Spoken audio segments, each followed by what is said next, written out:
Welcome once again to another incredible, fantastic, amazing episode of The Russell Brown Show. And of course, I'll be talking about different techniques you can use here on a tablet with Adobe Photoshop Touch. Wow. In this episode, I'm going to be talking about texture effects. It sounds like that should be in 3D, but it's not. Texture effects. So I have an image here, photographed here in California, blue sky, but I need to make it look like it was photographed in the 1800s. And I need to give it a really nice textured effect, make it a little bit old and yellowed. Oh my goodness, so take a good photograph and make it look bad. That's what this demo is all about. I'm starting with a single layer here. I'm going to go ahead and of course create a empty layer just like that. Step number one, I want to give it a yellow cast to it. So I'm going to fill in this layer under the ampersand menu or the more menu, fill and stroke. Now I set up this color earlier. It's my favorite color. I'm not going to let you see the values. No, if you click on the patch, you can actually go in and see the actual values I used for my favorite color here, hue, saturation, brightness, and opacity. I've copyrighted these though. No, I have not. And so we can apply that and fill this layer just like that. I just find that this particular color works really well for an antique look. Then, again, from the ampersand menu, I want to fade this. I want to have it a little bit lighter in the middle and darker near the edges. To do that, I'm going to not use a fade. I'm going to use and add a gradient.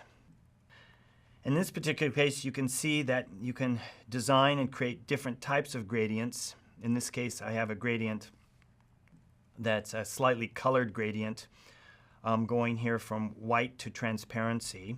As you can see here by clicking on the little palette there, you can see that. And I can adjust the points to get this just where I want it. The edges and the center can be adjusted to define this, and it gives a nice glow here in the middle. That looks great. I click done. Great capabilities for adding in a blend in this fashion. Step number one. Step number two, turn this off. And did you see that? How did he turn that off? He clicked in the corner of this layered document and to turn that off. And again from the plus menu here to add a new empty layer. Now, there's a really great capability here, and I didn't think this was going to work first time I tried it. Wait a minute. I didn't know. I know everything there is to know about this application. I love about this application in that it's so experimental and try things that you don't think will work, and you may find that they will. A blank empty layer. You will all agree that that's a blank empty layer because I turned off the background layer. Then we're going to go in and we're going to go to our effects. And we're going to add scratches to this.